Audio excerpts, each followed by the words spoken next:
So what do we mean by pressure field equation? Suppose we have a room here in which this is filled with air, whether pressure is same in x, y, z direction or is it different? If is it different, then how can we develop a relationship which will give you the pressure at different points? So in that way we are going to develop a pressure field equation. So equation will give us the pressure, whether it is function of x, whether it is function of y, whether it is function of z, and how it is related in x, y, z direction. So to find out the pressure field equation, we have a fluid, like let us take, we have this room filled with air. In this air we take a small parallelepiped which is here in this figure. So in this figure, just you take out a small fluid element from this room itself and draw the enlarged view, because these dimension of these parallelepiped delta x, delta y, delta z, these are of infinitely small distance. So we have a pressure at the centroid of this parallelepiped as P. At this point we have pressure P, pressure is P, and we have this Cartesian coordinate system x, y and z, and we have a unit vector x direction, y direction, z direction as I, j, k. Now, so to draw the complete free body diagram, what we have to do? We have to find out all the forces coming on the surfaces and coming from the body force. So surface force and body force. So now you apply all the forces coming on this fluid element which is taken from static fluid, right. So with the help of Taylor's expansion series, we can find out the pressure in x direction, y direction, z direction. So what is pressure at the centroid? At the centroid it is P. What is the pressure at the left face? Means at this face. At this phase the pressure can be calculated with the help of Taylor's expansion series. So in x, this is y direction. So y direction means at this point we have pressure P. So at this point pressure will be P minus gradient in y direction, that is del P over del y, del P over del y. Look at this figure very carefully. So P minus del P over del y into distance. What is distance from centroid to left face? It is half of the total distance in y direction, and total distance is delta y. So delta y over 2. This is the pressure on the left face if pressure P is assumed to be there at the centroid of the parallelepiped. So what is the force on this left face is equal to pressure multiplied by corresponding area. So corresponding area we can find out because distances of this parallelepiped are known to us.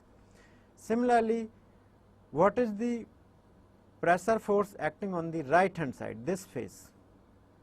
On this face the pressure is equal to, at the centroid it is P, with the help of Taylor's expansion series it will be P, look at this figure, P plus del P over del y, gradient in y direction, del P over del y into distance. What is distance? Delta y over 2. So this is the net pressure multiplied by corresponding area. What is corresponding area? These distances are given to us, so we can find out this multiplied by this is equal to area. So pressure multiplied by area is the force due to pressure. Now if you look at the arrows, this arrow is acting in this direction, this arrow is also acting in this direction, right, which is shown here. So pressure force is always applied in such a manner so that it compresses the fluid. This we have to keep in mind, that pressure force is always applied in such a manner so that it compresses the fluid. Now similarly we can find out the pressure on this face, which is equal to P minus del P over del Z, pressure gradient in Z direction, multiplied by distance in Z direction. What is distance in Z direction? Delta Z over 2 multiplied by corresponding area. Similarly we can find out the pressure force on this top face, which is from this side we are moving in positive Z direction. So that is why it is P plus del P over del Z into delta Z over 2 multiplied by corresponding area of this face.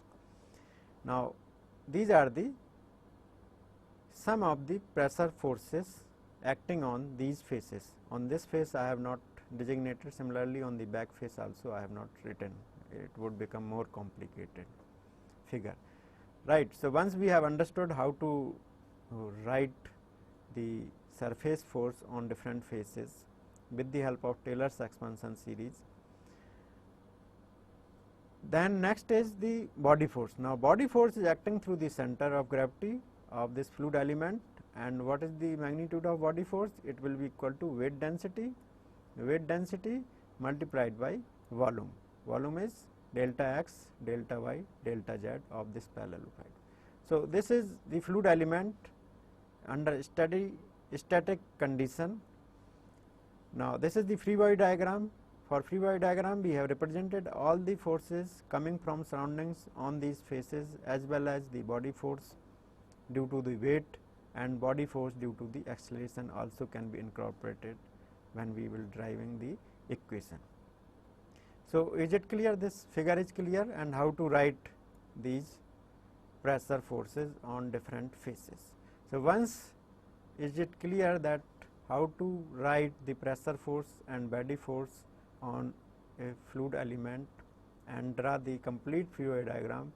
Now, by using the concept of the equilibrium, because this fluid element is in static equilibrium condition. If it is in static equilibrium condition, then summation of forces must be 0 or must be equal to mass into acceleration. Force is equal to mass into acceleration. So, by using this concept, we can develop now equation. So, this is a physical phenomena.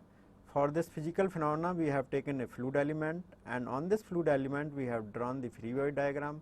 Now, after drawing the free body diagram, we will write the governing equation based on governing principle. What is governing principle? Under static condition, summation of force must be 0 or summation of force, if it is subjected to acceleration, then summation of forces must be equal to mass into acceleration. So, to derive this equation, let us find out these forces, surface forces and body forces with the help of vector notation also, so that we can write a very simple equation. So, here we have written delta f y, then delta f x, then we can write delta f z also, and in vector form this delta f s surface force, that is surface force, is equal to minus del p over del x I plus del p over del y j plus del p over del z k multiplied by delta x, delta y, delta z.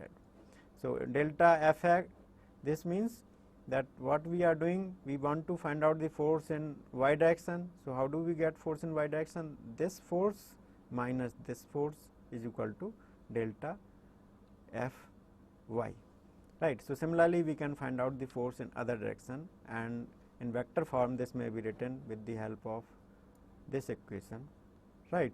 Then we can write the body force. In body force, we have delta w, weight density, and this is the unit vector in k direction.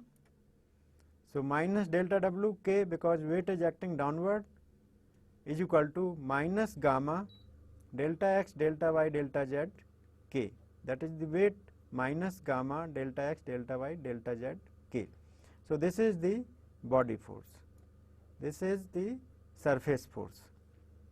So, after writing the surface force and body force, we can write equation, the net force is equal to mass into acceleration, and net force is equal to surface force, and body force is equal to mass into acceleration.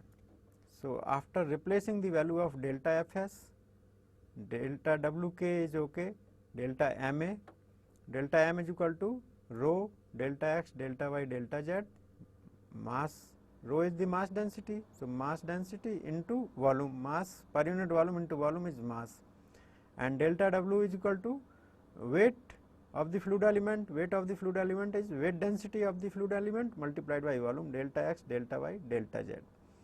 So, this is the surface force, this is the body force is equal to mass into acceleration. So, this equation may be further simplified and may be written as minus del p minus gamma k is equal to rho a. So, this is a general equation